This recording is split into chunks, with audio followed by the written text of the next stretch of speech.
From inside the warehouse at Oriole Park at Camden Yards, it is the MASN All Access Podcast. And if you still have eardrums after that, you're the lucky few. Paul Mancano and Brendan Mortensen back inside the longest contiguous brick building in North America.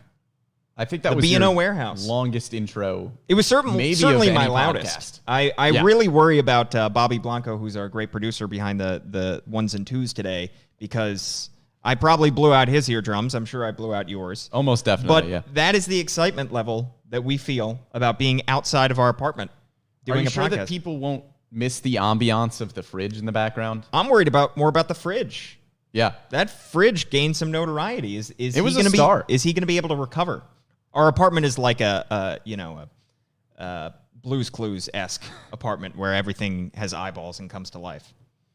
Sure. When we get the mail and we just got the letter. Well, this certainly took a turn.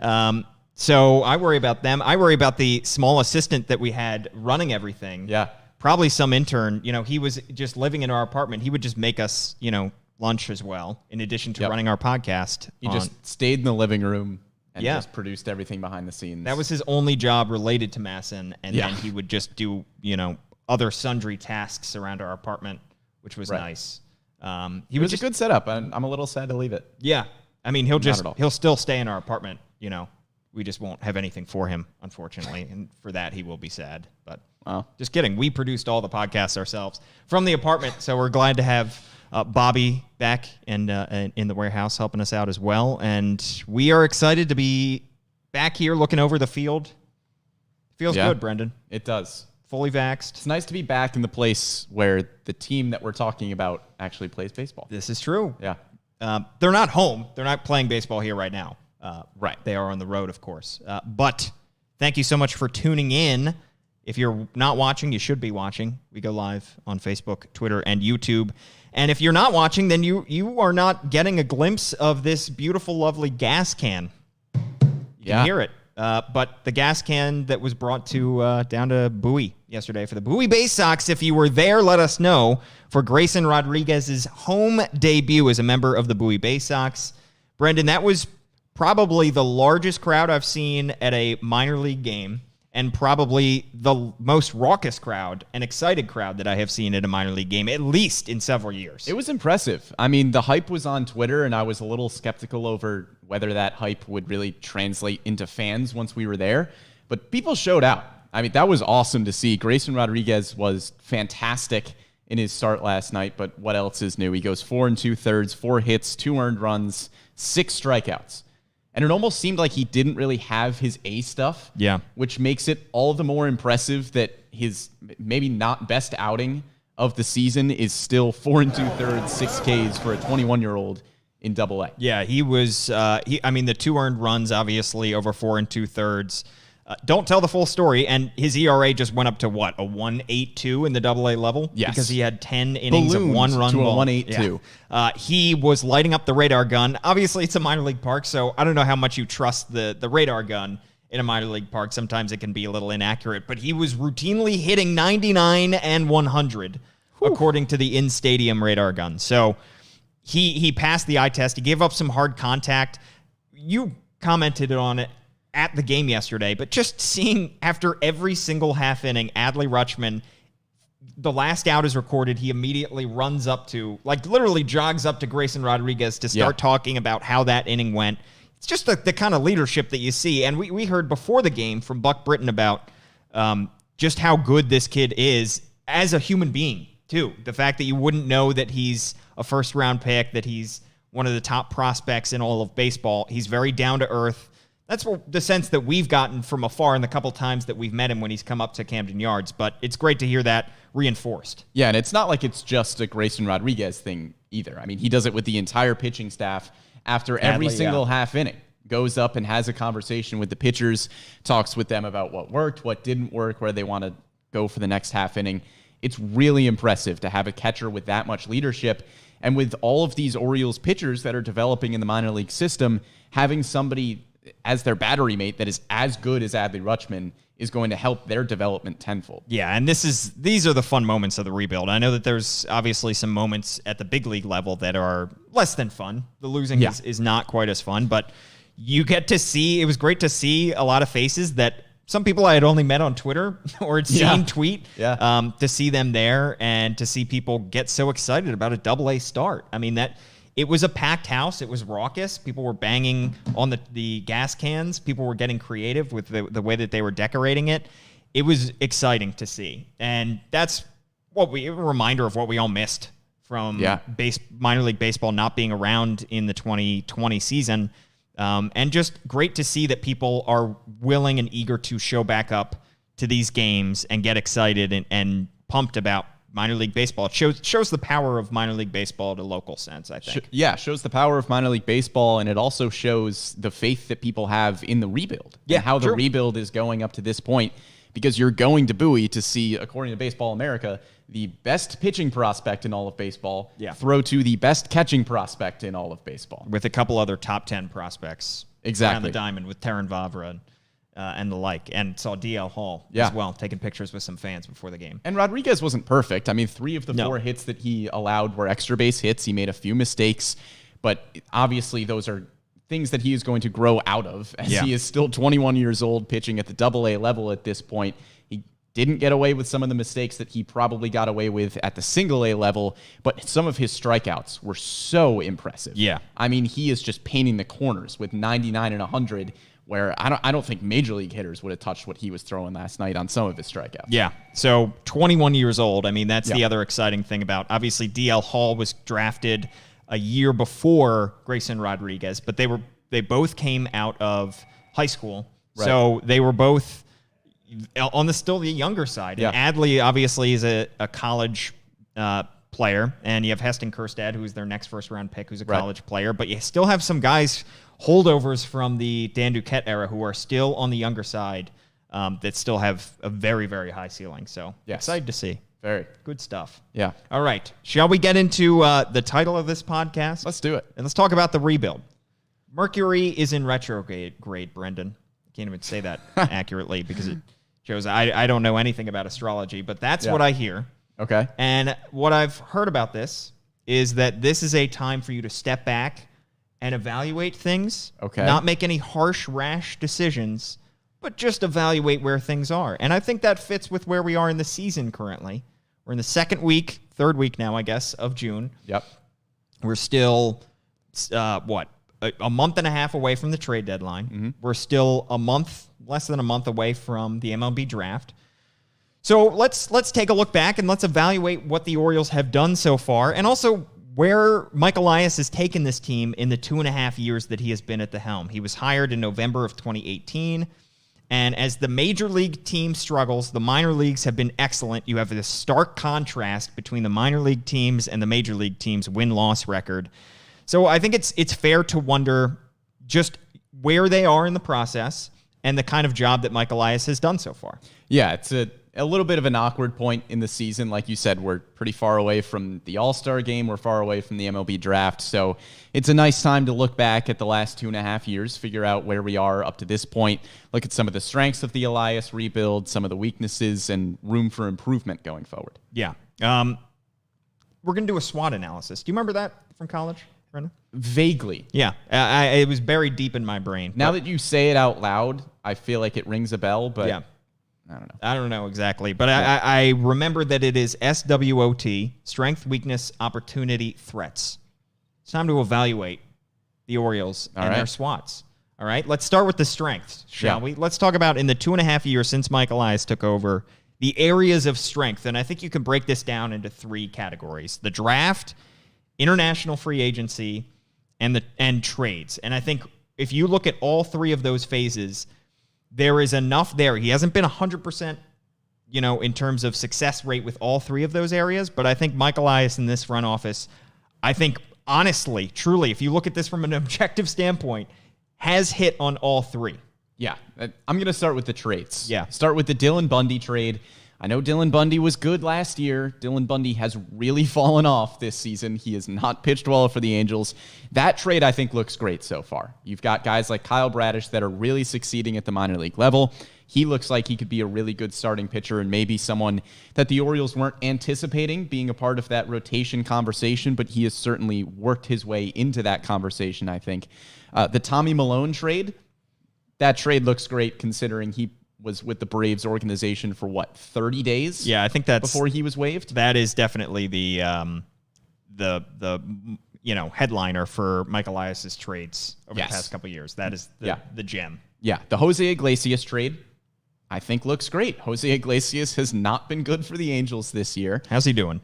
He is not hitting well. I'm not sure what his exact average is, but Freddie Galvis has far exceeded what Jose Iglesias is doing for the Angels right now.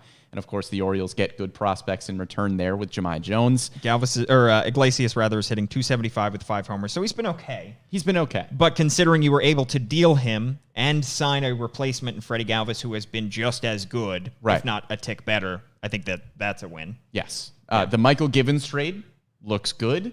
You've got Taron Vavra, and you've already seen Tyler Nevin at the major league level, who had an extra base hit in his first at-bat. And from all indications, Taron Vavra looks like he's going to be a really good major league player. Miguel Castro trade, that looks great. Kevin Smith has been fantastic at the minor league level.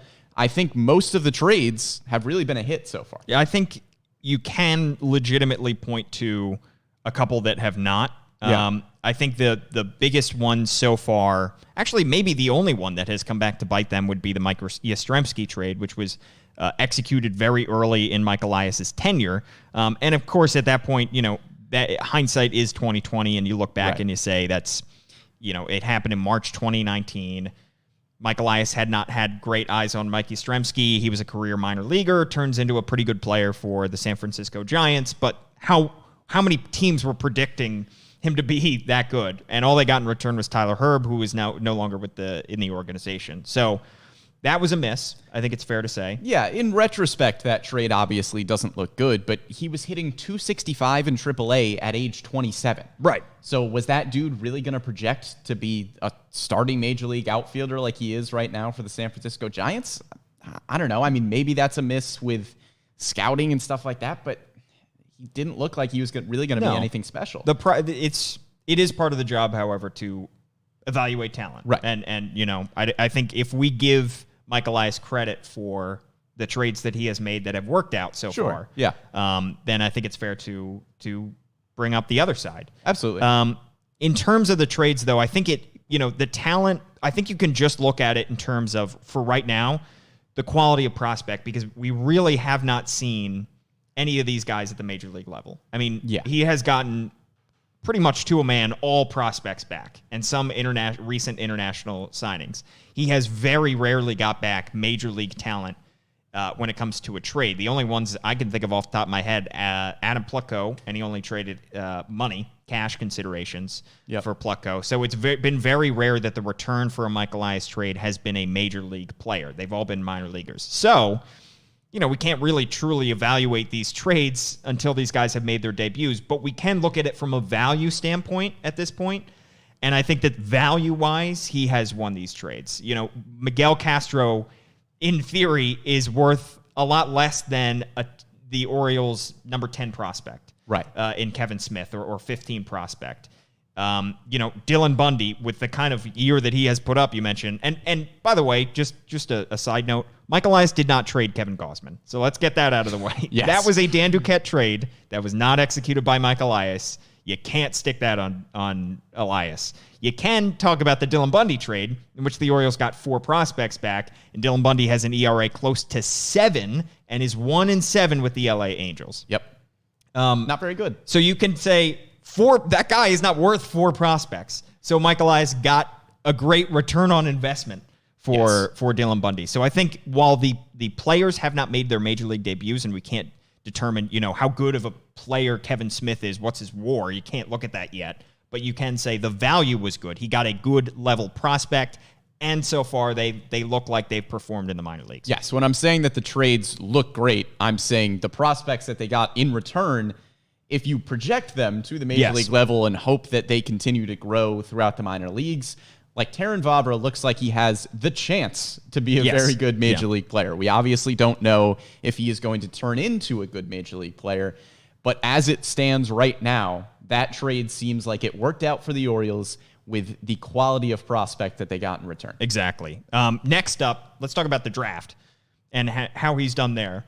And again, you know, you can't really truly evaluate a draft class, cliche, until like 5 years out or whatever, especially in baseball, probably like 10 years out, because you got to wait for these guys to make their major league debuts. However, we can look at the level of prospect that these guys are. They currently have 2 guys in the top 100 of MLB Pipeline's prospect rankings that Mike Elias drafted, Heston Kjerstad and Adley Rutschman. The other 2 that they have, or 3 that they have, rather. Gunnar or 3. Henderson. They have 3 that Mike Elias drafted because Gunnar Henderson was added to the top 100 recently. So you have 3 guys there. You can say that all 3 of them have lived up to their billing, where they have been so far, very early in their careers.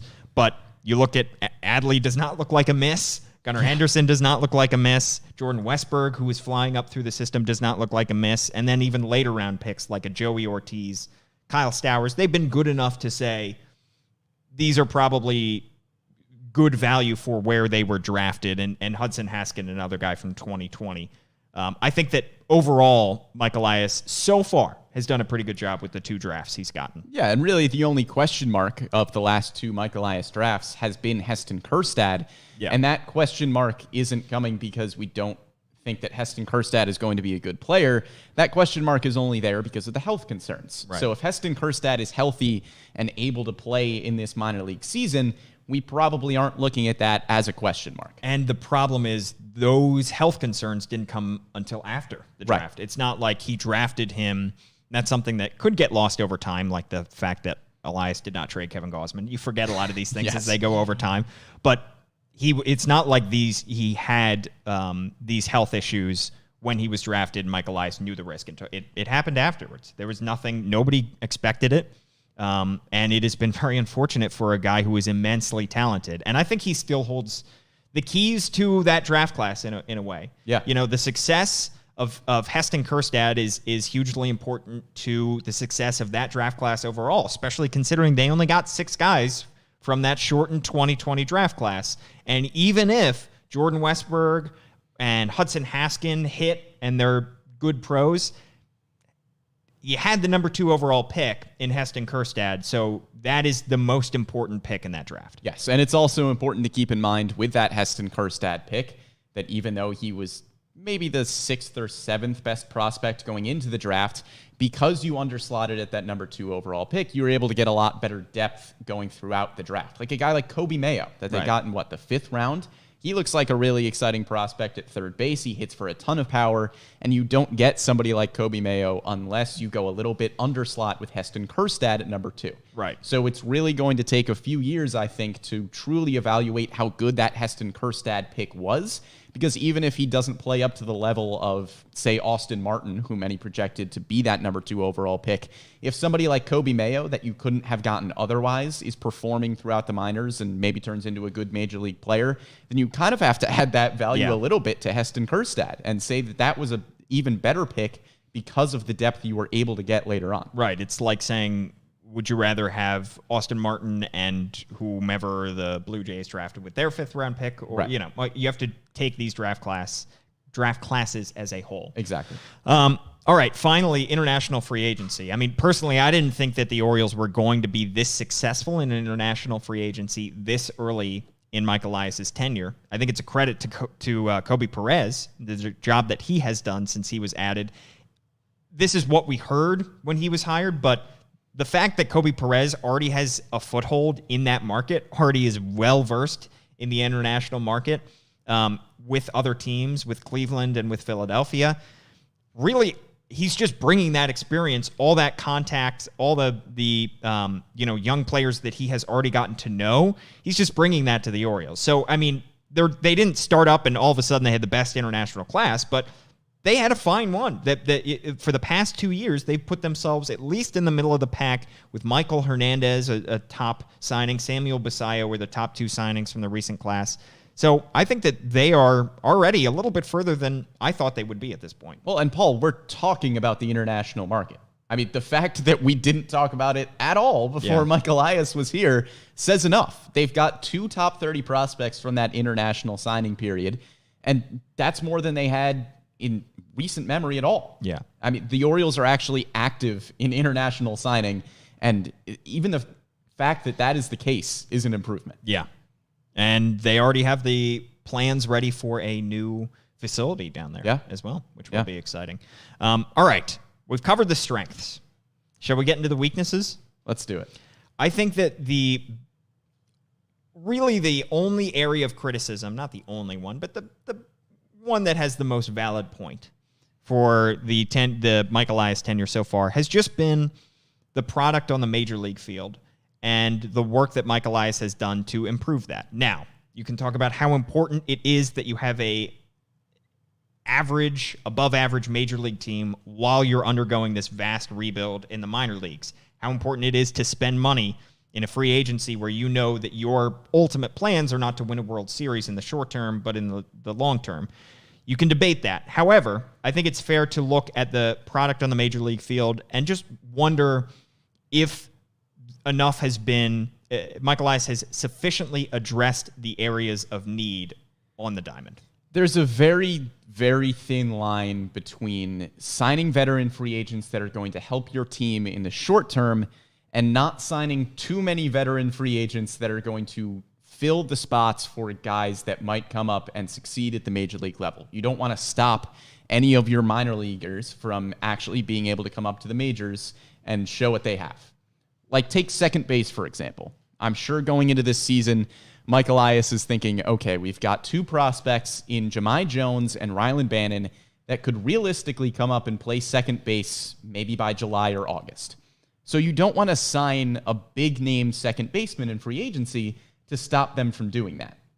However, when you don't really address the position at all, you go out and claim Yolmer Sanchez, who gets cut before the season, you're left with a revolving door of second basemen that are not very good between Pat Valaika, Rio Ruiz, Ramon Urias, and Stevie Wilkerson. There were some second base options that I think Mike Elias probably could have gone after in free agency. Jonathan Villar signed a $3.5 million deal with the Mets. Jonathan Scope, probably a little bit more money than the Orioles wanted to spend. He goes back to the Tigers for $4.5 million. Brad Miller, $3.5 million to the Phillies. Joe Panik, $1.5 million to the Jays. He's hit .276 in just 35 games. There were other options there that I think would have been an improvement over the revolving door that you have currently. Would you want to sign somebody for $3 million when you have Jahmai Jones and Rylan Bannon? I don't know. It's just a very thin line between keeping that competitiveness at the major league level while still keeping the door open for your minor leaguers. Just want to say, getting a comment from Gian Nunez on YouTube saying, is this guy Grayson's brother? Because they look alike. I think he's talking about me, or is that talking about you? I assume you. I would think me. We actually saw Grayson Rodriguez's brother yesterday. We did. Bowie. And they look exactly alike. They look exactly alike. So if you think I look like him, Grayson Rodriguez's brother. His actual brother. Brother. A lot anyway. like him, yeah. All right, back to your point about second base, Brendan. I think the Orioles at this point, according to Fangraphs, are dead last in weighted runs created plus from second baseman. And that matches what we've seen with the eyes, like you mentioned. Did the Orioles place too much expectation, do you think, on Yolmer Sanchez coming into this season? I mean, we from the media side, from the moment he was claimed, said, maybe not from the moment he was claimed, but from the time he was claimed, they let Hanser Alberto go, you start to say, all right, he's got to be your starting second baseman. I don't know if they ever did that internally. It's hard to say. And Mike Elias, when he claimed Yolmer Sanchez, said, let's not overestimate this. Let's not blow this out of proportion. Like, this is a waiver claim. Yeah. So keep that in mind. It's not like the deal that they signed for Freddie Galvis, where this is a major league deal, and they said from the moment they signed Freddie Galvis, he's our starting shortstop. They did not do that with Yolmer Sanchez, but seems like they expected him to be their starting second baseman. Yeah, and he was penciled in throughout the offseason, at least in our eyes, as the starting second baseman, considering this was a guy who won a Gold Glove at second base in 2019. Even if he was only hitting, 200 or something like that, at least he was going to be solid defensively at second base until you had a better offensive option, whether it be Jahmai Jones or Rylan Bannon coming in at some point throughout the season. He seemed like a logical stopgap, I think, at that position. But he just kind of whiffed. He probably just didn't show anything going into the season, and he's with the Braves organization now and hitting 163 in AAA. So obviously the bat would not have played at the major league level. And I do understand the argument of using that second base position to see what you have in Rio Ruiz, see what you have in Ramon Urias. But at a certain point, if you're dead last in all of baseball in production at that position, you've got to have some kind of short-term solution. Yes, but the tough part now is just like you have to look between that. I totally understand the Rio Ruiz part, because if you want to give him an extended look at second base, which they did, that takes up a couple months. Right. They gave him a couple months there. How many weeks do we have to wait until Jahmai Jones and Rylan Bannon get called up? And would Rylan Bannon already be up if he hadn't suffered an injury? Would Jahmai Jones already be up if he hadn't suffered an injury with AAA Norfolk? So you're really looking at this couple-week gap, us being in the weird middle ground right now. Maybe in a few months, in August, we're not talking about second base being an issue anymore, because we've already seen Rylan Bannon or Jahmai Jones debut and be fine at second base and show some promise there. So it's really just this middle ground, and did the Orioles do enough with this middle ground? And you can say, well, maybe Rio Ruiz had run out of chances before this season. Fine, I understand that. But I do tend to side with the Orioles here and say it's still worth another shot to see how he can do at second base and see if he can be a major leaguer. Right. So even with the lack of production at second base, you could look at it and say it was productive in that you got your final looks at Rio Ruiz, your final look at Ramon Urias. He's still at the AAA level. Who knows if we'll see Ramon Urias at some point again this season. So maybe it accomplished what the Orioles were hoping that it would do, even if the production isn't there. Right. And when you talk about you mentioned all the free agents and Jonathan VR and Jonathan Scope that got mentioned. It is easy to go back and look at these guys, but a lot of these guys that sign these 1-year deals were kind of on the same level, and you don't quite know what you're going to get from a guy year to year. And you're really only looking at a couple months stretch, because you're looking at these guys to be trade pieces. For example, last year, Jose Iglesias, nobody expected him to hit 377 in 40 games last year. And he was on this, because if they did, a contender would have signed him, So like these guys that are on these 1-year deals, it's hard to predict from year to year exactly how good they are going to be. For example, Michael Franco. You don't know what he's going to be. You hope that he's good for a short stretch so that you can trade him, but you never know. And even Jonathan VR, we talked about him back during free agency. He had hit under 200 for the Toronto Blue Jays in their samples, in a small sample size there. So it's very difficult to project these guys on a year-to-year basis, and that's why you have to take everything as a whole. So it's easy to look back and say maybe the Orioles should have signed this guy or that guy. They probably should have done more to address the position, whether it was VR or Scope. I think it's fair to say that, especially as you look at some second basemen around the league, look at Nick Madrigal with the White Sox going down with injury, and now Trevor Story at shortstop. So maybe they were expecting, I'm jumping off here, but maybe the Orioles were expecting to be able to trade Freddie Galvis to a team that was in need of a shortstop, a contender. But there might be more contenders looking for second baseman. And if the Orioles had signed a bigger name to a major league deal at second base, they might be able to get something in return for that guy. Right. And that's the two-sided argument. Again, you look at shortstop with Freddie Galvis, that 1-year deal, at least so far, has seemed like it's worked out. Freddie Galvis has been good so far, and he is a piece that could potentially get traded at the deadline. But again, there's no minor leaguer banging down the door to play shortstop for the Orioles right now. Second base, you've got Rylan Bannon and Jahmai Jones, and a similar argument can be made for starting pitching. Right. Do you really want to go out and sign somebody to improve your rotation? Well, ideally, yes, but you've also got a bunch of prospects in Keegan Aiken, Dean Kramer, Zach Lowther, Mike Bauman, that are going to get opportunities this season. And if you went out and signed Steven Matz, Alex Wood, somebody like that, they're having good seasons so far. Do you really want to keep them in the rotation? Or would you rather leave that door open for some minor leaguers? But then again, maybe if they're good, you can trade them at the deadline. So there's a bunch of different arguments to be made. I think the fine line is they have to be good enough for you to to get something back for them. Right. They have to be good enough to become a trade piece, but they can't be,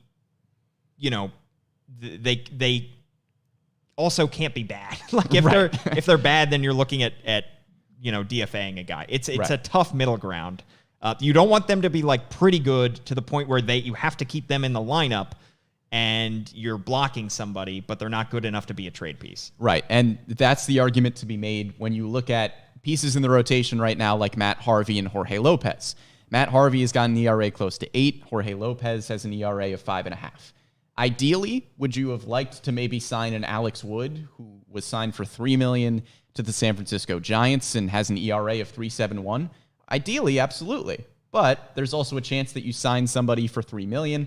They don't pan out. You can't trade them at the deadline, and now you're kind of stuck with them in your rotation. Right. And then you have to DFA somebody who's pretty good in order to bring somebody up, right? Or because you can't trade him, he's not good enough. So it is a tough kind of spot to be in. And I understand and probably agree with the idea of siding with not blocking somebody. If you, they tend to side with the lean towards not blocking somebody. If it's a toss up, if they say, well, we could upgrade this position in the short term with somebody, but we really don't want to block Jahmai Jones or Brylan Bannon or Mike Baumann or Zach Lowther. I understand that. To me, that makes perfect sense. And it's tough to see on the field sometimes if the stopgap is not performing well, like Matt Harvey has really been struggling. Our worst take on the don't go back and watch Matt Harvey is becoming tradable. It's just not good. That can be tough to watch at times. Yeah. But I totally understand the thinking of need to give Zach Lowther, Mike Baumann, Alexander Wells, one of those guys, a shot pretty soon. Well, look, as long as we're looking at the Elias weaknesses, I think I would have opted to sign one veteran starting pitcher that was a step above the Matt Harvey, Felix Hernandez. Right. They were good 6 years ago. Let's see if they're good now tier. I don't think that we didn't expect Felix Hernandez to struggle as much as he did. Yeah. I don't think the Orioles probably expected. He was pretty good in spring training for the Braves 2 years ago. Yeah. No, that's 2 years ago, but or last year, I guess, 2020, before the shutdown happened. Yes. And of course, he struggled with injury. His fastball velocity was not very good. I think they honestly expected a little bit more out of Felix Hernandez and didn't have to be relying too much on Matt Harvey here. I would agree. I think if it were me personally, I would have gone for one starting pitcher that was maybe in the tier of Steven Matz, Alex Wood, Michael Wacha, Ross Stripling, one of those guys that you can bring in on a 1 year, maybe $3 million, $4 million deal. Right. And you can keep them in the rotation, hopefully trade them at the deadline. And if not, it's really only one spot that you are holding up in the rotation. It's not like you're going to have Lowther, Baumann, Aiken in the rotation at the same time until probably way later in the year. Yeah. Until September. Yeah. So I think one veteran that was a little bit more expensive would have been worth that dice roll. Just what they did at shortstop. Exactly. What they did with Freddie Galvis. Exactly. I definitely agree with that. All right. We've gone over strength, weakness in the SWOT. You would think it would be an A, but it's an O. Opportunities. Wow. Do you have any opportunities you think that the Orioles need to cash in? I think the biggest upcoming opportunity is in a month and a half. Yeah. With the trade deadline, and another opportunity is in a month with the draft. Well, look, I think it's just a case of can the rich get richer in terms of the prospects? Yeah. The Orioles have a ton of really good prospects in the minor leagues, and you also have good veteran players at the major league level right now that could get traded at the deadline. I think there's a possibility that Trey Mancini and Anthony Santander get traded. I would be surprised if John Means gets traded, but there's still the possibility there. And I would be shocked if Cedric Mullins gets traded. I don't think that's really even a possibility for the young center fielder. Yeah, 26 years old. I think he lines up with the rebuild enough that I don't think you want to trade him. Yeah, and I think the opportunities are really the same as they have been for the last 2 years, which is how good are the prospects that you can get from trading your veteran players, and how good are the prospects that you can get in the draft, and just hope that you can hit on those. And there's going to continue to be opportunity as long as the Orioles are having high draft picks and as long as they are in sell mode at the deadline, which they will obviously be this year. So I think that the opportunities also play into the threats. So I think that's what, you kind of group them together here, because I think that the only thing that at this point, the biggest threat would be internal, because I don't think you worry too much about what other teams are doing at this point. Down the line, you talk about, all right, the Yankees and the Red Sox are a threat on the field. But I think the biggest threat is just not getting complacent, not looking too far ahead in this rebuild. And I don't expect Mike Elias to do that at all. He's always been process-oriented. But, there are always... It's difficult to make a lot of those deals. You mentioned John Means, Trey Mancini, even Cedric Mullins, although I don't think he would be dealt. He's in that category. Those would be very difficult deals to make because the fan base has very understandably become attached to these players. They're fun. Trey Mancini has the best story in all of baseball. They're the bright spots on the team. They're the bright spots on the team. And we saw the kind of fan reaction after Jose Iglesias was traded because he was very productive in 2020. The fan reaction generally sometimes can be just frustration, and we get that from a fan standpoint because you want to see these guys succeed in Baltimore, and you don't want to let a talented player go. However, Mike Elias has always been process-oriented, long-term, longest view in the room. He's not going to get complacent, think this rebuild is further ahead than it actually is, and I don't expect him to become so attached to some players that he can't move them. Right. I expect him to evaluate everything, and he's always said there's nobody who's off limits on this team. That's how you have to view it in a rebuild. So just understanding that this is not, the Orioles have a top 5 farm system. That's great. But the entire purpose of this is to build the best farm system in baseball. It's not just to have the 5th best. Right. You're putting all of your resources, everything for the past few years have been for this farm system. You got to make that the best it's going to be. With that in mind, though, I think we are getting close to the line with some of these players where a player turns from a veteran that you should trade to a veteran that is young enough that you can keep and move forward with. I think that line, at least in my opinion, is very close to, if not there, with John Means and Cedric Mullins. I think those are two players that have succeeded at the major league level. I think Mancini's a little bit beyond that point. I think Mancini falls into the category with Anthony Santander, where they are veteran players whose timeline does not really line up with the rest of the rebuild. John Means, I know he is the same age or maybe a year older than Anthony Santander, but I think he's 2 years older than. Is he 2 years older? I think so. Pitchers' primes are later in their careers than a right fielder's prime. I mean, John Means isn't going to hit arbitration until his age 30 season. Right. And because he got called up later. Yeah. Right. And hopefully we can project Means to continue to be good down the line for 4 or 5 years. That lines up with the rebuild. Yeah. Cedric Mullins is 26 years old.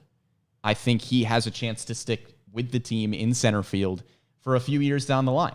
Those guys line up with the rebuild more than I think Trey Mancini and Anthony Santander do.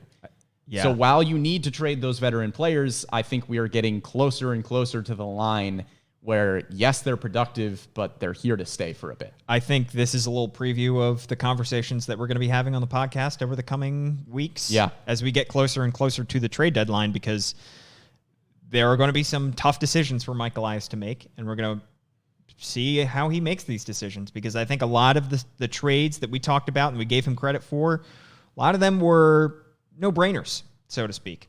Andrew Cashner, he's going to walk after the season. He's well over 30. Absolutely trade him. Alex Cobb, same deal. Going to walk after the season. A somewhat onerous contract. You get some good prospect for him, definitely. Even Jose Iglesias, only 1 year left. Got to make that deal. All deals with the Angels, I feel like I've mentioned. But some of these other deals are probably not going to be no-brainers. They're going to be tougher to make, and especially because you have much more of a connection. The fan base has much more of a connection to Trey Mancini and John Means than they ever did to Andrew Cashner and Alex Cobb. Yeah, they are not cut and dry deals by any stretch of the imagination. No. There is a legitimate case to be made on both sides that you could keep Trey Mancini for 3 years and have him line up with the rebuild. Right. Same thing with John Means. Same thing with Anthony Santander. You can make a legitimate case for all of these guys that they will be productive for the Orioles in a few years down the line. But then again, you could also get good prospects for them that could be productive more years down the line. Exactly. Well, we got into it. We got into the weeds, talked about the rebuild. And I think from this point onward on our podcast, we're going to focus more on the draft. So expect a lot of draft talk over the coming weeks because the Orioles hold the 5th overall pick in the MLB draft that begins on the last day of the first half of the regular season. So July 11th, that night, I believe, is the first night of the MLB draft. And then it will continue through the All-Star break. So we'll go Home Run Derby, All-Star game. So we will have full coverage, and we will start to talk about some of the prospects that the Orioles could take with that number 5 overall pick. There's a lot of options. We got our work cut out for us, Brendan. Yes, we do. We got to start our draft prep. How long do you think our draft note Google Doc is going to be? 40 pages? At least. It's going to be long. Even for just the number 5 overall pick. Yeah. There's 10 or 12 possibilities at that spot, depending on who slides, who could move up, who could be underslotted. I'm seeing a lot of stuff about, all the mock drafts I've seen, Kumar Rocker's fallen to like 5, 6, 7. Well, he had a tough conference tournament, and that is dropping him a little bit. I think Leiter has pretty solidly separated himself. Jack Leiter also with Vanderbilt. Yeah. We'll talk about this stuff. This is all good stuff. There's a lot to go through. There is. Thanks so much for tuning in. Thanks to Bobby Blanco for running the show. Of course, rate, review, subscribe, share with your friends. All that good stuff. You can catch it on any platform that you can find. At Brendan Morty is Brendan's Twitter handle. I am at Paul Mancano. We're back in the warehouse. Better than ever. Gas cans, whatnot. Thanks so much for tuning in. We'll catch you next time.